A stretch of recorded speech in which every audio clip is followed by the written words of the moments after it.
ಬಸವರಾಜ ಅಣ್ಣಕ್ಕೆ ವೈದ್ಯ ಬಸವರಾಜ ಅಣ್ಣನ್ಗೆ ವೈದ್ಯ ಬಸವರಾಜ ಅಣ್ಣನ್ಗೆ ವೈದ್ಯ ಬಸವರಾಜ ಅಣ್ಣನ್ಗೆ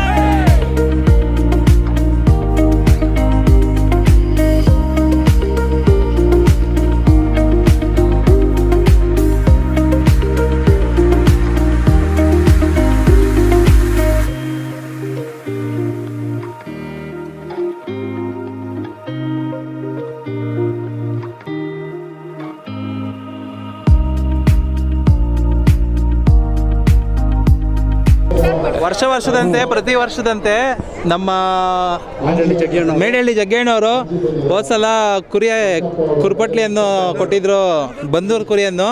ಈ ಸಲ ಇದು ನೋಡ್ಸ್ರ ಮಾಸುನಾ ಕಾರಣಾಂತರದಿಂದ ಅವ್ರು ಬರೋಕ್ಕಾಗಿಲ್ಲ, ಏನೋ ಇದಾಗಿ ತೊಂದರೆ ಆಗಿ ಈ ಸಲ ಅಣ್ಣವರು ಮೇಡಹಳ್ಳಿ ಜಗದೀಶ್ ಅಣ್ಣವರು ನಮ್ಮ ಬೈರ್ತಿ ಬಸವರಾಜ ಅಣ್ಣವ್ರಿಗೆ ಹುಟ್ಟುಹಬ್ಬದ ಶುಭಾಶಯಾಗಿ ಕಾಣಿಕೆಯಾಗಿ ನಮ್ಮ ಪುಂಗನೂರು ಹಸುವನ್ನ ಕೊಡಬೇಕು ಅಂತೇಳಿ ಉಡುಗೊರೆಯಾಗಿ ತಂದಿದ್ದೀರಿ. ಈಗ ಅವರಿಂದ ನಾವು ಮೇಡಹಳ್ಳಿ ಗ್ರಾಮಸ್ಥರೆಲ್ಲ ಬಂದು ಅಣ್ಣನಿಗೆ ಬರ್ತಾರೆ ವಿಶ್ವಾಸ ಮಾಡ್ತೇವೆ. ಮೇಡಹಳ್ಳಿ ಪಾರ್ವತಿ ನಗರ ಜ್ಯೋತಿ ನಗರ ಕಡೆಯಿಂದ ನಮ್ಮ ಕೇರ್ಪುರ ಶಾಸಕರು ಏನು ಜನದ್ದು ಪ್ರೀತಿ ಸಂಪಾದನೆ ಮಾಡಿದ್ದಾರೆ. ಕೋಟ್ಯಾಂತರ ಜನ ಅವರ ಅಭಿಮಾನಿಗಳಿದ್ದಾರೆ. ಅವರು ಎಲ್ಲದರಲ್ಲೂ ಏನು ಕರ್ನಾಟಕದಲ್ಲಿ ಏನು ರಾಜಕಾರಣ ಇದೆ, ನಾವು 50 ವರ್ಷದಿಂದ ರಾಜಕಾರಣ ಮಾಡ್ತಾಯಿದ್ದೀರಿ. ಈ ಥರ ರಾಜಕಾರಣಿ ನಾನು ನೋಡಲೇ ಇಲ್ಲ ಇತಿಹಾಸದಲ್ಲಿ. ಅಷ್ಟು ಒಳ್ಳೆ ಕೆಲಸಗಳು ಮಾಡ್ತಾಯಿದ್ದಾರೆ ಬಡವರಿಗೆ, ಬಗ್ಗರಿಗೆ, ಆಮೇಲೆ ಎಜುಕೇಷನ್ಗೆ, ಹೆಲ್ತ್ಗೆ. ಅವ್ರು ಇಂಥದ್ದು ಇಲ್ಲ ಅಂತ ಇದುವರೆಗೂ ಅವರು ಕಳಿಸಿದ್ದೇ ಇಲ್ಲ. ಅವರಿಗೆ ದೇವರು ಇನ್ನೂ ಆಯುಸ್ಸು ಆರೋಗ್ಯ ಕೊಟ್ಟು ಇನ್ನೂ ಅತಿ ಹೆಚ್ಚು ಮಟ್ಟಿಗೆ ಹೋಗಿ ಅವ್ರು ಬೆಳಿಬೇಕು ಅನ್ನೋದು ನಮ್ಮ ಇತಿಹಾಸ. ಅವರಿಗೆ 50ನೇ ಹುಟ್ಟುಹಬ್ಬದ ಆರ್ಥಿಕ ಶುಭಾಶಯಗಳು. ಅವರು ಈಗ ರಾಜ್ಯದ BJP ಉಪಾಧ್ಯಕ್ಷರಾಗಿದ್ದಾರೆ. ಮುಂದಿನ ದಿನಗಳಲ್ಲಿ ಅವರು ಖಂಡಿತ ರಾಜ್ಯದ ಮುಖ್ಯಮಂತ್ರಿಗಳಾಗ್ತಾರೆ.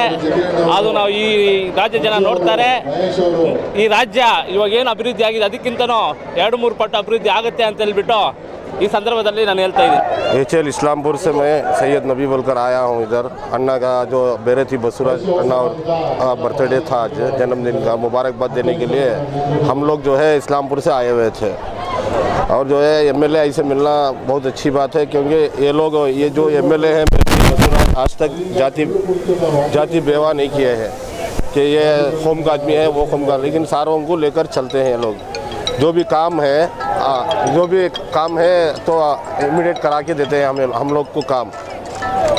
तो इस बात को लेकर हम जो है पूरे इस्लामपुर से माइनॉरिटी लीडर्स जो है आए हुए थे और अन्ना को आकर मुबारकबाद देकर हम लोग जा रहे हैं.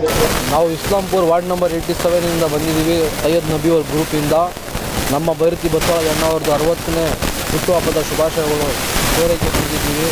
ಭಾಳ ಒಳ್ಳೆಯ ವ್ಯಕ್ತಿ ಅವರು. ಜಾತಿ ವ್ಯತ ಏನು ನೋಡೋದಿಲ್ಲ, ನಾವೇನು ಹೇಳಿದ್ರು ಅವ್ರು ಕೆಲಸ ಮಾಡಿಕೊಡ್ತಾರೆ. ಈ ಥರ MLA ಸಾಹೇಬರು, ಶಾಸಕರು ನಮಗೆ ಸಿಕ್ಕಿರೋ ತುಂಬ ಪುಣ್ಯಾತ್ಮ ಅವರು. ಅವ್ರು ಯಾವ ಕೆಲಸಗಳು ಇಲ್ಲ ಅಂತ ಹೇಳಲ್ಲ, ಯಾವಾಗ ಏನು ಕೇಳಿದ್ರೂ ಇಲ್ಲ ಅಂತ ಹೇಳಲ್ಲ, ಎಲ್ಲ ಮಾಡಿಕೊಡ್ತಾರೆ. ಭಾಳ ಒಳ್ಳೆ ವ್ಯಕ್ತಿಯವರು. ನಿಮ್ಮ ಒಂದು ಅವರ ಆಶ್ವಾಸನೆ ಏನು ಕೊಡ್ತಿದ್ದೀರ? ಯಾವ ರೀತಿ ಮುಂದೆ ಅವ್ರನ್ನ ನಡ್ಕೋತೀರ ನೀವೆಲ್ಲ ಸೇರಿ? ನಾವು ಒಂದಾಗಿ ಎಲ್ಲರೂ ನಡ್ಕೊಳ್ತಾ ಇದ್ದೀವಿ ಅವ್ರನ್ನ. ಅವರು ಕೂಡ ನಮ್ಮ ಹತ್ರ ಒಂದಾಗಿ ನಡ್ಕೊಳ್ತಾರೆ. ಇವರು ಹಿಂದೂ, ಅವರು ಮುಸ್ಲಿಮ್ಸ್ ಅಂತ ಏನು ನೋಡೋದಿಲ್ಲ. ಅವರು ಜಾತಿವಾದಿ ಏನು ನೋಡೋದಿಲ್ಲ. ಇವರು ಮುಸ್ಲಿಮ್ಸು, ಇವರು ಹಿಂದೂಸು, ಇವರು ಕ್ರಿಶ್ಚಿಯನ್ಸ್ ಅಂತ ಅವ್ರು ನೋಡೋದಿಲ್ಲ. ಯಾರೇ ಅವ್ರ ಮನೆ ಹತ್ರ ಹೋಗಿದ್ರೆ, ಅವ್ರ ಮನೆ ಬಾಗಿಲ ಹತ್ರ ಹೋದರೆ ಏನು ಕೆಲಸ ಹೇಳಿದ್ರು ಮಾಡಿಕೊಡ್ತಾರೆ. ಮುಂದೆ ಏನು ಹೇಳ್ತಾರೆ ಅವ್ರಿಗೆ ಒಳ್ಳೆಯದಾಗಲಿ ಅಂತ? ಇನ್ನು ಅವರು ಹೋದ ಸಾರಿ ಅವರು ಮಿನಿಸ್ಟರ್ ಆಗಿದ್ದರು. ಈ ಬರೋ ವರ್ಷಗಳಲ್ಲಿ ಇವರು ಇನ್ನು ಉಪಮುಖ್ಯಮಂತ್ರಿಗಳು ಆಗಬೇಕು ಅಂತ ಕೋರಿಸ್ತೀವಿ ನಾವು. ಗಣೇಶ್ ರೆಡ್ಡಿ ಅಂತ BJP Bengaluru city general secretary. ಬಸವರಾಜಣ್ಣ ಅದು ಹುಟ್ಟುಹಬ್ಬದ ಆರ್ಥಿಕ ಶುಭಾಶಯಗಳು. ನಮ್ಮ ಕೇರ್ಪುರ ಕಾನ್ಸ್ಟಿಟ್ಯೂನ್ಸಿ ಜನತೆ ಪರವಾಗಿ, ಎಲ್ಲರ ಪರವಾಗಿ ಅವ್ರಿಗೆ ಹುಟ್ಟುಹಬ್ಬದ ಶುಭಾಶಯಗಳನ್ನ ಹೇಳ್ತಾ, ಅವರು ಶಾಸಕರಾಗಿ ನಮ್ಮ ಇಡೀ ಕೇರ್ಪುರ ಕ್ಷೇತ್ರದಲ್ಲಿ ಒಳ್ಳೆ ಹೆಸರು ತಗೊಂಡಿರೋದ್ರೆ, ನಮ್ಮ ಕರ್ನಾಟಕದಲ್ಲೇ ಅವ್ರು ಒಳ್ಳೆ ಹೆಸರು ಜನಗಳಿಗೆ ಒಂದು ಏನು ಕೆಲಸ ಬೇಕಾದರೆ ನಮ್ಮ ಕೆಲಸ ಬೇಕು ಮಾಡಬೇಕು. ಕೇರ್ಪುರ ಕ್ಷೇತ್ರದಲ್ಲಿ ಏನು ಕೆಲಸ ಬೇಕು, ಯಾರು ಬಂದ್ರೂ ಒಳ್ಳೆ ಒಂದು ಅಭಿವೃದ್ಧಿ ಆಗಲಿ, ಬೇರೆ ಕಷ್ಟ ಸುಖಕ್ಕೆ ಬಂದರೆ ಒಳ್ಳೆ ರೆಸ್ಪಾನ್ಸಿಬಲ್ ಕೊಟ್ಟು ಅವ್ರನ್ನ ಕಳಿಸ್ಕೊಡ್ತಾರೆ. ಅದರಿಂದ ತುಂಬ ಹೆಸರಾಗಿದೆ. ಬಸವರಾಜ್ ಅಂದರೆ ನಂಬರ್ 1 ಅಂತ ಅವ್ರಿಗೆ 10 ವರ್ಷದಲ್ಲಿ ಹೆಸರು ಬಂದುಬಿಟ್ಟಿದೆ. ಆದ್ದರಿಂದ ಅವರು ಇನ್ನೂ ಜನಪ್ರಿಯತೆ ಮಾಡಿಕೊಂಡು ಇನ್ನೂ ಒಳ್ಳೆ ಸಚಿವರಾಗೋಂಥ ಯೋಗ ಇದೆ ಅವ್ರಿಗೆ. ದೇವರು ಒಳ್ಳೇದು ಮಾಡಲಿ ಅಂತ ಎಲ್ಲರ ಪರವಾಗಿ ಅವ್ರನ್ನ ಕೇಳ್ಕೊಳ್ತೀವಿ. ಸರ್, ನಿಮ್ಮ ಟೀಮ್ ಕಡೆಯಿಂದ ಇವತ್ತು ಅವ್ರಿಗೆ ಒಂದು ದೊಡ್ಡ ಸನ್ಮಾನ, ಒಂದು ದೊಡ್ಡ ಹಾರ ಕೊಟ್ಟರೆ ನಾವು ಅವರ ಅಭಿಮಾನಿ. ನಾವು ಅವ್ರನ್ನ ನಮ್ಮ ಪರವಾಗಿ ಎಲ್ಲರೂ ಅವ್ರಿಗೆ ಒಳ್ಳೆ ರೀತಿಯಲ್ಲಿ ಮಾಡಬೇಕು ಅಂತ ಹೇಳಿದರು. ನಮ್ಮ ವರ್ಷ ಅವ್ರಿಗೆ ಆ ಥರದ್ದು ಒಂದು ದೊಡ್ಡ ಹೂನಾರ ಹಾಕಿ ಅವ್ರನ್ನ ಸನ್ಮಾನ ಮಾಡಬೇಕು ಅಂತ ಎಲ್ಲರೂ ಸೇರಿ ಮಾಡ್ತೀವಿ. ನಾವು ಬಸವರಾಜ್ ಸರ್ ಅವರ ಒಂದು ಅಪಾರ ಅಭಿಮಾನಿಗಳು. ನಾವು ಮಂಜುನಾಥ್ ಅವರು, ರಘು ಸರ್, ಗ್ರಾಮ ಪಂಚಾಯತ್ ಸದಸ್ಯರು, ಆಮೇಲೆ ನಮ್ಮ ಮಂಜಣ್ಣವರು ಎಲ್ಲರೂ ಕೂಡ ನಿನ್ನೆನೇ ಹುಬ್ಬಳ್ಳಿಯಿಂದ ಬಂದು ಇವತ್ತು ಸಾಹೇಬರಿಗೆ ಭೇಟಿಗೆ ಆಗಮಿಸಿ ಅವರು ಒಂದು ಹುಟ್ಟುಹಬ್ಬದ ಶುಭಾಶಯಗಳನ್ನು ಕೋರಿ, ಹುಬ್ಬಳ್ಳಿಯವರು ಆದರೂ ಕೂಡ ಅವರು ನಮ್ಮ ಜೊತೆ ವೈಯಕ್ತಿಕವಾಗಿ ಒಂದು ಸಂಬಂಧವನ್ನು ಇಟ್ಟುಕೊಂಡು ಯಾವುದೇ ಕೆಲಸಗಳಿದ್ದರೂ ಕೂಡ ಒಂದು ಹುಬ್ಬಳ್ಳಿ ನಗರಕ್ಕೆ ಆಗಮಿಸಿದಾಗ ನಮಗೆ ಫೋನ್ ಮಾಡಿ ಹಾಗೂ ನಮ್ಗೆ ಯಾವುದೇ ಕೆಲಸ ಕಾರ್ಯ ಇದ್ದರೂ ತಕ್ಷಣ ಸ್ಪಂದಿಸಿ ಒಂದು ಅವರ ಕೆಲಸ ಕಾರ್ಯಗಳನ್ನ ನಡೆಸ್ಕೊಡ್ತಾರೆ. ಅವರು ಇನ್ನೂ ಒಂದು ರಾಜಕೀಯ ಹಾಗೂ ಸಾಮಾಜಿಕ ಜೀವನದಲ್ಲಿ ಉನ್ನತವನ್ನು ಸ್ಥಾನದಲ್ಲಿ ಬಳಸ್ತಾ ಹಾಗೂ ಇನ್ನೂ ಹೆಚ್ಚಿನ ಒಂದು ಸಮಾಜ ಸೇವೆಯನ್ನು ಮಾಡಲಿ ಅಂತ ಕೇಳ್ಕೊತೀವಿ. ನಾವು ಬೆಳಗ್ಗೆ ಬಂದಾಗ ಇಷ್ಟು ಜನ ಇರ್ತಾರೋ ಇಲ್ಲ, ಕಡಿಮೆ ಜನ ಇರ್ತಾರೋ ಅಂದ್ಕೊಂಡು ಬಂದಿದ್ವಿ. ಆದರೂ ಮುಂದೆ ಜನಸಾಗಣೆ ರಾತ್ರಿವರೆಗೂ ಹೀಗೆ ಕಂಟಿನ್ಯೂ ಆಗುತ್ತೆ ಅಂದ್ಕೊಳ್ತೀವಿ. ಅವ್ರು ಇನ್ನೂ ಒಂದು ಆಯಸ್ಸು ಆರೋಗ್ಯ ಜಾಸ್ತಿ ಆಗಲಿ ದೇವರಲ್ಲಿ ಪ್ರಾರ್ಥನೆ. ಎಷ್ಟು ಜನ ಬಂದಿದ್ದೀರಾ ಸರ್ ನೀವು? ಒಂದು 10-12 ಜನ ಬಂದಿದ್ದೀವಿ. Okay sir, thank you. ಹುಬ್ಬಳ್ಳಿಯಿಂದ ಬಂದಿದ್ದೀವಿ. ನಾವು ಸಾಹೇಬರ ಪಟ್ಟ ಅಭಿಮಾನಿ. ಅವರು ಒಳ್ಳೆ ಕೆಲಸ ಮಾಡುವಂಥ ಕಾರ್ಯಗಳನ್ನು ಮೆಚ್ಚಿ ನಾವು ಹುಬ್ಬಳ್ಳಿಯಿಂದ ಬಂದಿದ್ದೀವಿ. ಅವರಿಗೆ ರಾಜಕೀಯ ಕ್ಷೇತ್ರದಲ್ಲಿ ಇನ್ನೂ ಉನ್ನತ ಹುದ್ದೆ ಸಿಗಬೇಕು, ಅವರು ರಾಜಕೀಯವಾಗಿ ಇನ್ನೂ ಬೆಳಿಬೇಕು ಅನ್ನೋ ನಮ್ಮದು ಒಂದು ವೈಯಕ್ತಿಕ ಆಸೆ. Thank you. ಹುಬ್ಬಳ್ಳಿ ತಾಲೂಕು ಕಿರೇಸೂರು ಗ್ರಾಮದವರು, ಒಂದು ಸಣ್ಣ ಗ್ರಾಮ. ಸಾಹೇಬರು ನಗರಾದಾಗ ನಮ್ಮೂರಾಗ ಒಂದು ಅಭಿವೃದ್ಧಿ ಒಂದು ದೇವಸ್ಥಾನ ಶಿಥಿಲಗೊಂಡಿತ್ತು. ಅದಕ್ಕೆ ಯಾವುದೇ ಥರದ ಸರ್ಕಾರಿ ದುಡ್ಡಾಗಲಿ ಯಾವುದೇ ಜನಪ್ರತಿನಿಧಿಗಳಾಗಲಿ ಯಾರೂ ಗಮನ ಹರಿಸಿದ್ದಿಲ್ಲ. ಸರ್ ಅದನ್ನು ವಿಶೇಷವಾಗಿ ಮುತುವರ್ಜಿ ವಹಿಸಿ ತಮ್ಮ ಇದರಿಂದ ಇಚ್ಛಾಶಕ್ತಿಯಿಂದ ಅದಕ್ಕೆ ಸುಮಾರು ಒಂದು 5 ಲಕ್ಷ ರೂಪಾಯಿಯನ್ನು ಕೊಟ್ಟು ಇವತ್ತಿನ ದಿವಸ ನಮ್ಮ ಹನುಮಾನ ಮಂದಿರಕ್ಕೆ ಅವರು ಅದನ್ನು ಒಂದು ದೇಣಿಗೆ ಕೊಟ್ಟಿದ್ದಕ್ಕೆ ಇವತ್ತು ಭವ್ಯ ಒಂದು ದೇಗುಲಾಗಿ ನಿರ್ಮಾಣಗೊಂಡೈತಿ. ಪ್ರತಿದಿನ ಪೂಜೆ ಓದೈತಿ. ಅದಕ್ಕೆ ಒಂದು ಈ ಬಸವರಾಜ್ ಸರ್ ಆಶೀರ್ವಾದ ಮತ್ತು ಸಹಾಯ ಸಹಕಾರನ ಕಾರಣ ಅಂತೇಳಿ ನಾವು ಕಿರೇಸೂರು ಗ್ರಾಮಸ್ಥರು ಇವತ್ತಿಗೆ ಅವ್ರನ್ನ ನಿಲ್ಲಿಸ್ತೇವೆ. ಅದಕ್ಕೆ ನಮ್ಮೂರಿನಲ್ಲಿ ಪ್ರತಿಷ್ಠಾಪನೆಗೊಂಡ ಹನುಮಾನ್ ದೇವರು ಬಸವರಾಜ್ ಸರ್ಗೆ ಉತ್ತಮ ಆಯುಷ್ಯ, ಆರೋಗ್ಯ ಮತ್ತು ಇನ್ನೂ ಉನ್ನತಿಯ ಪದವಿಯನ್ನು ಸಿಗಲಿ ಅಂತೇಳಿ ದೊರಕಿಸಲಿ. ಅವರ ಆಶೀರ್ವಾದ ಸದಾ ಸಾಹೇಬರ ಮೇಲಿರಲಿ ಅಂತೇಳಿ ಕೇಳ್ಬೋದು. ಕಾರ್ಯಕ್ರಮ ನಡೀತಾ ಇದೆ, ಅದ್ರ ಬಗ್ಗೆ ತಾವೇನು ಹೇಳ್ತೀರಾ ಸರ್? ಇವತ್ತು ಏನು ಬೈರ್ತಿ ಬಸವರಾಜಣ್ಣವರು 60ನೇ ವರ್ಷದ ಹುಟ್ಟುಹಬ್ಬದ ಶುಭಾಶಯಗಳನ್ನು ಹುಟ್ಟುಹಬ್ಬ ಮಾಡ್ಕೊತಾ ಇದ್ದಾರೆ. ಅವ್ರ ದೇವರು ಆರೋಗ್ಯ ಐಶ್ವರ್ಯ ಕೊಟ್ಟು ಸದಾ ಕಾಪಾಡಲಿ. ಅವರು ಏನು ಈ ಸತಿ 4ನೇ ಬಾರಿ MLA ಆಗಿ KR ಕ್ಷೇತ್ರದಲ್ಲಿ ಇದೇ ರೀತಿಯಾಗಿ ಮುಂದುವರಿಲಿ ಅಂತ ಅಂದ್ಬಿಟ್ಟು ನಮ್ಮೆಲ್ಲ ಜನಗಳ ಅಭಿಪ್ರಾಯ.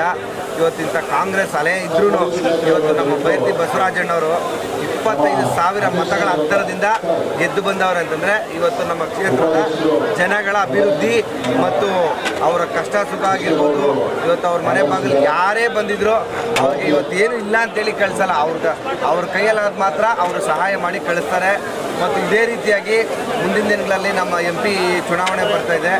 MP ಚುನಾವಣೆಯಲ್ಲಿ ಅತಿ ಹೆಚ್ಚು ಮತಗಳ ಅಂತರದಿಂದ ನಮ್ಮ ಕ್ಷೇತ್ರದಿಂದ ನಾವು ಅತಿ ಹೆಚ್ಚು ಮತಗಳ ಅಂತರ ಲೀಡ್ ಕೊಡ್ತೀರಿ ಅಂತ ಹೇಳ್ಬಿಟ್ಟು ನಾನು ಈ ಮಾಧ್ಯಮಗಳ ಮುಖಾಂತರ ನಾನು ಕೇಳ್ಕೊತಾ ಇದ್ದೀನಿ. ಇದೇ ರೀತಿಯಾಗಿ ಬಸವರಾಜಣ್ಣವ್ರಿಗೆ ಆರೋಗ್ಯ ಐಶ್ವರ್ಯ ಕೊಟ್ಟು ಇನ್ನೂ ಜನಗಳಿಗೆ ಸೇವೆ ಮಾಡೋಂಥ ಅವಕಾಶ ಕೊಡಲಿ ಅಂತ ಅಂದ್ಬಿಟ್ಟು ಆ ತಾಯಿ ಚಾಮುಂಡೇಶ್ವರಿ ಮತ್ತು ನಮ್ಮ ಮನೆ ದೇವರು ರಾಮೇಶ್ವರು ಎಲ್ಲ ಒಳ್ಳೇದು ಮಾಡಲಿ ಅಂತ ಅಂದ್ಬಿಟ್ಟು ನಿಮ್ಮ ಮಾಧ್ಯಮಗಳ ಮುಖಾಂತರ ಕೇಳ್ಕೊತಾ ಇದ್ದೀನಿ. ಜೈ ಹಿಂದ್, ಜೈ ಕರ್ನಾಟಕ, ಜೈ ಬಸವರಾಜಣ್ಣ. ಹಾಂ, ತಗೊಳ್ಳಿ, ಹೇಳಿ ಸರ್. ಮೊದಲನೇದಾಗಿ ನಮ್ಮ ನೆಚ್ಚಿನ ಹಾಲಿ ಶಾಸಕರು ಮಾಜಿ ಸಚಿವರಾದಂಥ ನಗರಾಭಿವೃದ್ಧಿ ಸಚಿವರಾದಂಥ ಬಸವರಾಜಣ್ಣವರಿಗೆ ಹುಟ್ಟುಹಬ್ಬದ ಶುಭಾಶಯಗಳು.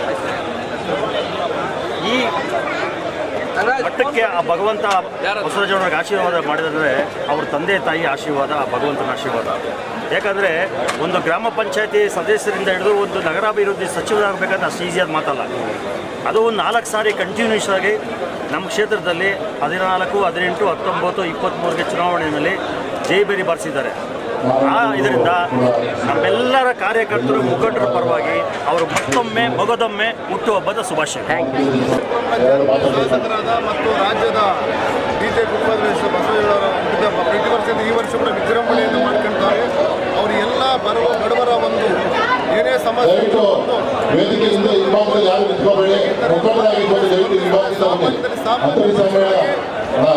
ದೊಡ್ಡವರಾಗಿ ಎಲ್ಲಕ್ಕೂ ಸ್ಪಂದಿಸಂತ ಮಹಾನ್ ಧೀರ್ ವ್ಯಕ್ತಿ ಯಾರನ್ನ ಇದ್ದರೆ ಅವರು ನಮ್ಮ ಬಸವರಾಜರನ್ನ ಹೇಳೋದು ಸಂದರ್ಭ ಖುಷಿ ಪಡ್ತೀವಿ. ನಾವು ಮೀನಾಕ್ಷಿ ದೇವಸ್ಥಾನದ ಸಮಿತಿಯಿಂದ ಬಂದಿದ್ದೀವಿ. ಅವರು ಇಂಥ ವರ್ಷವನ್ನು 100 ವರ್ಷ ಆಚರಣೆ